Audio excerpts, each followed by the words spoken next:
Hello and welcome दोस्तों। बात करेंगे आईटी सेक्टर के बारे में। तो आईटी सेक्टर को लेके मार्केट में बहुत ही निगेटिव न्यूज़ निकल के आ रही है। तो अगर आप आईटी बीज में या आईटी सेक्टर में किसी भी तरह से निवेश करते हैं तो ये वीडियो आपके लिए काफ़ी इंपॉर्टेंट होने वाली है। तो वीडियो के अंत तक जरूर बने रहिएगा।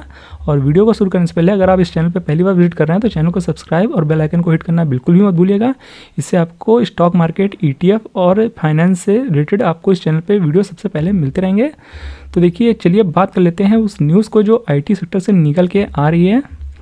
तो देखिए, मार्केट में इन्फोसिस को लेके बहुत ही बड़ी न्यूज़ निकल के आ रही है, क्योंकि आपको पता ही होगा इन्फोसिस का जो वेटेज है आईटी सेक्टर में वो लगभग 27% के आसपास है, जो कि सबसे बड़ा वेटेज है आईटी सेक्टर में इन्फोसिस का। तो देखिए, इन्फोसिस को लेके जो न्यूज़ निकल के आ रही है आप यहाँ पढ़ सकते हैं। इन्फोसिस को 12,500 करोड़ का झटका, विदेशी ग्राहक ने तोड़ दी तगड़ी डील। और इस न्यूज़ को अगर आप पूरे डिटेल में पढ़ेंगे तो आप यहाँ पढ़ सकते हैं, आईटी सेक्टर की दिग्गज कंपनी इन्फोसिस को $150 करोड़ यानी 12,500 करोड़ का शॉक लगा है। कंपनी ने आज इसका खुलासा किया है, लेकिन कंपनी का नाम का खुलासा नहीं हो पाया है कि यह झटका किसने दिया है। मामला यह है कि इन्फोसिस ने एक विदेशी कंपनी के साथ आर्टिफिशियल इंटेलिजेंस सॉल्यूशंस को लेकर के एक $150 करोड़ की डील की थी, जो अब रद्द हो गई है। देखिए, 12,500 करोड़ का झटका लग चुका है इन्फोसिस को, जो कि अच्छा खासा अमाउंट है। और देखा जाए तो ये झटका तब लग रहा है जब इनके हाल ही सीएफओ ने 2 हफ्ते पहले ही अपना इस्तीफा दिया है। आप यहाँ पढ़ सकते हैं।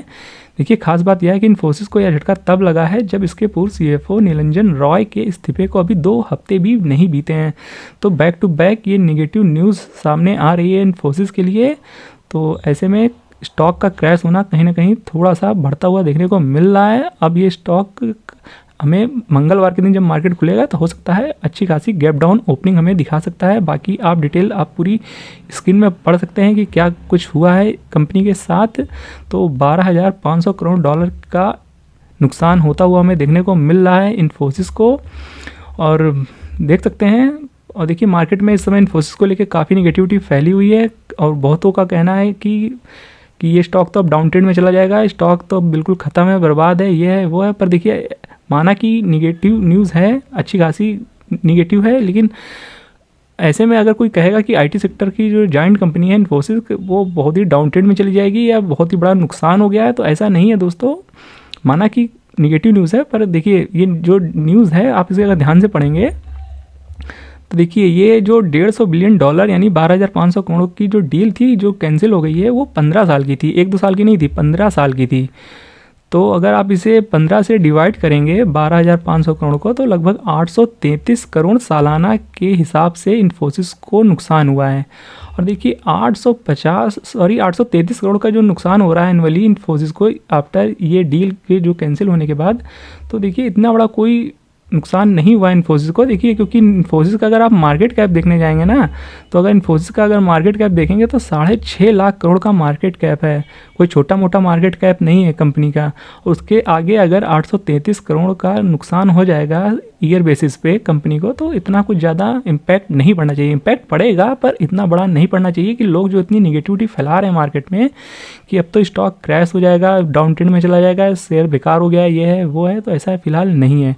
ये कंपनी बड़ी है, इस सब चीज़ को वो फेस कर लेगी। और बाकी ऐसा नहीं है कि स्टॉक में इम्पैक्ट नहीं पड़ेगा। देखिए, मंगलवार को ये स्टॉक क्रैश तो होगा, थोड़ा बहुत ही सही, 3-4% ही सही, 5% क्रैश होगा ही होगा। और अगर इनकेस ये गिरेगा तो जाहिर सी बात है हमें आईटी सेक्टर गिरता हुआ देखने को मिलेगा ही मिलेगा, क्योंकि आईटी सेक्टर में यानी आईटी बीज में देखेंगे तो सबसे ज़्यादा वेटेज इसी कंपनी का है इन्फोसिस का, जो कि 27% के आसपास है, 26.76 का, जो कि सबसे ज़्यादा वेटेज है। उसके बाद टाटा कंसल्टेंसी सर्विसेज यानी टीसीएस का, जो कि 25% के आसपास है। तो सबसे बड़ा वेटेज इन्फोसिस का है। तो अगर वहाँ 4-5% वो इन्फोसिस गिरता है तो कहीं ना कहीं 2-2.5% इसमें भी गैप डाउन ओपनिंग देखने को हमें मिल सकता है मंगलवार को जब मार्केट खुलेगा। तो अगर इनकेस आईटी बीज में गिरावट होती है तो आप लोग घबराइएगा नहीं। न्यूज़ क्या थी वो हमने आपको बता दी है, तो आपको पहले से प्रिपेयर रहना है। और इनकेस अगर गिरावट भी होती है तो आपके लिए तो अपॉर्चुनिटी ही है। ईटीएफ स्विंग ट्रेडर्स जो होते हैं उनके लिए तो गिरावट एक अच्छी चीज़ ही है। आप वहाँ से आप उसे वैसे भी आपके कमेंट्स आ रहे थे कि कब हमें स्टॉक मार्केट में थोड़ी बहुत करेक्शन देखने को मिलेगा जहां हम पैसे को री इन्वेस्ट कर सकें, या जो नए इन्वेस्टर्स हैं या नए स्विंग ट्रेडर हैं तो उनको एक पैसा लगाने का कहीं ना कहीं मौका मिलेगा। बाकी इन्फोसिस का स्टॉक गिरता भी है तो कंपनी अच्छी है, वो वापस से रिकवर कर लेगी, थोड़ा टाइम लगेगा। आपने देखा ही होगा हाल ही में इन्फोसिस कितनी बार ऊपर नीचे हुआ है इस साल, हर बार कंपनी के क्वार्टरली रिजल्ट खराब आए हैं और स्टॉक क्रैश हुआ है। देखिए यहाँ पे आप देख सकते हैं जब Q1 के रिजल्ट आए थे तब भी गिरा था, और Q4 के जो लास्ट ईयर फाइनेंशियल ईयर के जो Q4 का जो रिजल्ट आया था वहाँ भी जब नतीजे आए थे तो भी स्टॉक गिरा था। देखिए रिकवर कर गया, अगेन जब क्वार्टर का रिजल्ट आया फिर गिरा, फिर रिकवर कर गया स्टॉक। तो ऐसे में देखिए कंपनी अच्छी हो ना, तो अगर नतीजे ख़राब भी आ रहे हैं या कुछ ऐसी न्यूज़ भी आ जाती है मार्केट में तो वो रिकवर कर लेती है। देखिए बड़ी मार्केट कैप वाली कंपनी है, सबको उस पर भरोसा है, तो आपको लॉन्ग टर्म में रिटर्न बना के ही देगी। थोड़े बहुत जो नेगेटिव न्यूज़ आती है तो स्टॉक थोड़ा बहुत रिएक्ट करता है, पर टाइम के साथ वो सब चीज़ें रिकवर हो जाती हैं कहीं ना कहीं। तो देखिए IT सेक्टर हो सकता है मंगलवार को क्रैश हो, तो आपको डरना नहीं है। आपको अगर आपके पास पैसे हैं तो आप उसे री इन्वेस्ट भी कर सकते हैं, अदरवाइज़ आपको अच्छा खासा रिटर्न दिया है इस ETF ने हाल ही में, तो आप सभी लोग प्रॉफिट में होंगे अच्छे खासे। और हमने तो आपसे कहा ही था कि IT सेक्टर में हो या कोई भी सेक्टर का ETF हो, आपको टाइम टू टाइम थोड़ा बहुत प्रॉफिट बुक करते रहना चाहिए, और आपको दो तरह का पोर्टफोलियो मेंटेन करना चाहिए, एक लॉन्ग टर्म और एक शॉर्ट टर्म।